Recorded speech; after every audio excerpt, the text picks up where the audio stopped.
Praise the lord. దేవుని ఘనమైన నామమునకు మహిమ ఘనత ప్రభావములు కలుగునుగాక. వేకోజాము ప్రార్థన. రండి ఒక పాట పాడుకుందాము. వారిలో ఒంటరి అయినా వాడు 10 వందలగును. వారిలో ఒంటరి అయినా వాడు 10 వందలగును. ఎన్నిక లేని వాడు ఎన్నిక లేని వాడు బలమైనటి జనమగును.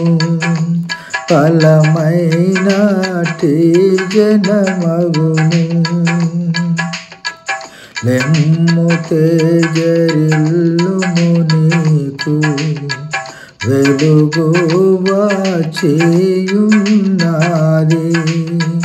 లెమ్ము తేజరిల్లుము నీకు వెలుగు వచ్చియున్నది. యెహోవా మహిమా నీపై యెహోవా మహిమా నీపై ప్రకాశముగానుదయించే ప్రకాశముగానుదయించే. లెమ్ము తేజరిల్లుము నీకు వెలుగు వచ్చియున్నది. ఈనాటి వాగ్దానపు వాక్యము చదువుకుందాము. యెషయా గ్రంథము 60వ అధ్యాయం 2వ వచనం. యెహోవా నీ మీద ఉదయించుచున్నాడు.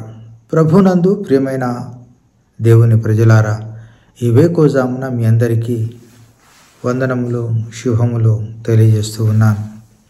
ఈ వాక్యము యెషయా ప్రవక్త ప్రవచనం. ఈ వాక్య భావం ఏమిటంటే, దేవుడు భవిష్య కాలంలో సియోను వద్దకు విమోచకుడుగా రానున్నాడని చెప్పిన విషయము ఈ వాక్యం. లోకంలో నీతి గలవారు చీకట్లో జీవిస్తున్నప్పుడు వెలుగు లేదా రక్షణ చూడాలనే కోరిక, అయితే దేవుని నుండి ఉదయించే ఆయన మహిమ ప్రజల జీవితాల్లో రక్షణ వెలుగుగా ప్రసరించనున్నదని ఈ ప్రవచనం యొక్క భావం. నీకు వెలుగు వచ్చి ఉన్నది, లెమ్ము తేజరిల్లుము, యెహోవా మహిమ నీ మీద ఉదయించెను అని సంపూర్ణమైనటువంటి వాక్యం అక్కడ తెలుపబడి ఉన్నది. ఇది నిజముగా లోక ప్రజలందరికీ వెలుగుగా యేసయ్య ఈ లోకంలో ఉదయించడం ద్వారా నెరవేరింది. ఆయన లోకానికి వెలుగై ఉన్నాడు. తను వెంబడించువారు ఎంత మాత్రం చీకట్లో నడవరు. ప్రియ దేవుని బిడ్డలారా, దేవుడు మనల్ని కూడా వెలిగించాడు. మనల్ని ఈ లోకానికి వెలుగుగా మార్చాడు. మత్తయి సువార్త 5వ అధ్యాయంలో తెలియజేసినట్లుగా, మీ సత్క్రియలు చూచి మనుషులు తండ్రిని మహిమపరచునట్లు మనుషుల ఎదుట మీ వెలుగును ప్రకాశింపనీయుడని స్వయంగా కొండ మీద ప్రసంగంలో యేసుప్రభు వారే తెలియజేసినాడు. కనుక ప్రియమైన దేవుని ప్రజలారా, మనము వెలుగును పొందిన వారమై, అనగా రక్షింపబడిన బిడ్డలమై, ఈ చీకటి లోకంలో నుండి మనం వేరుపరచబడిన వారమై ఉన్నాం. కనుక మనము మన సత్క్రియల్ని చూపించాలి ప్రజలందరికీ. దేవుడిచ్చినటువంటి ఆజ్ఞలన్నీ మనం పాటిస్తూ ఈ లోకంలో ప్రయాణం చేయాలి. నిన్ను వలె నీ పొరుగు వారిని ప్రేమించమన్నాడు దేవుడు. ప్రేమ లేని వాడైతే నా వాడు కాడు అన్నాడు దేవుడు. ప్రేమ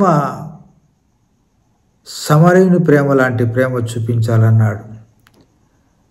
కనుక నువ్వు బీదలని, కష్టాల్లో ఉన్నవారిని, చెరసాల్లో ఉన్నవారిని, అనారోగ్య పరిస్థితిలో ఉన్నవారిని నువ్వు ఆదరించినట్లయితే వీరు నాకు ఆదరించినట్లే అన్నట్టుగా దేవుడు సెలవిచ్చాడు. కనుక ప్రియ దేవుని ప్రజలారా, ఈ వేకోజామున దేవుడు మనతో మాట్లాడుతున్నటువంటి మాటలు మన సత్క్రియలను బట్టి దేవుడు మహిమ పొందుతాడు.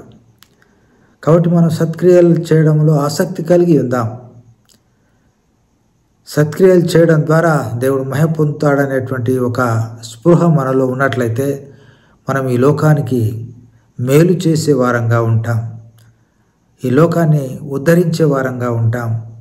ఈ లోకములో మన వంతు ఆర్తులకు, అన్నార్థులకు, దీనులకు సహాయం అందించే వారంగా ఉంటాం. అలాంటి మంచి మనసు దేవుడు మనకిచ్చి మన యందు దేవుడు మహిమ పొందులాగున, సంతోషపడులాగున జీవిస్తాం. అట్టి కృప దేవుడు మనందరికీ అనుగ్రహించునుగాక. ఆమెన్. ప్రార్థన చేసుకుందాం. ప్రేమ కలిగిన మా ప్రియ పరలోకపు తండ్రి, మహోన్నతుడా, నీకు వందనాలు, స్తోత్రాలయ్యా. ఈ దినమంతా కాపాడి వేకోజామును మీరు మాకు ఇచ్చినందుకే వందనాలు. ఇప్పుడు మీరు మాకు ఇచ్చిన ఈ శ్రేష్టమైన వాక్కులను బట్టి వందనాలు. అవును తండ్రి, మేము రక్షింపబడ్డాం. చీకట్లో నుంచి వెలుగులోనికి వచ్చాం. అంధకారము నుండి ఆశ్చర్యకరమైన వెలుగులోనికి మమ్మల్ని నడిపించావు. ఈ లోకంలో మమ్మల్ని ప్రత్యేకించుకున్నావు. అందును బట్టి వందనాలు. నీ వాక్యంలో సెలవిచ్చిన రీతిగా మా సత్క్రియలను బట్టి నీవు మహిమ పొందుతావని, ఈ లోకంలో మా సత్క్రియలు మేము చూపించే వారంగా ఉండడానికి మీరు మాకు సహాయం చేస్తూ నడిపించమని వందనములు, స్తోత్రములు, కృతజ్ఞతాస్తుతులు చెల్లిస్తూ యేసయ్య అతి శ్రేష్టమైన నామమున స్తుతించి ప్రార్థించి అడిగి వేడుకొంచున్నాం తండ్రి. ఆమేన్. Praise the lord.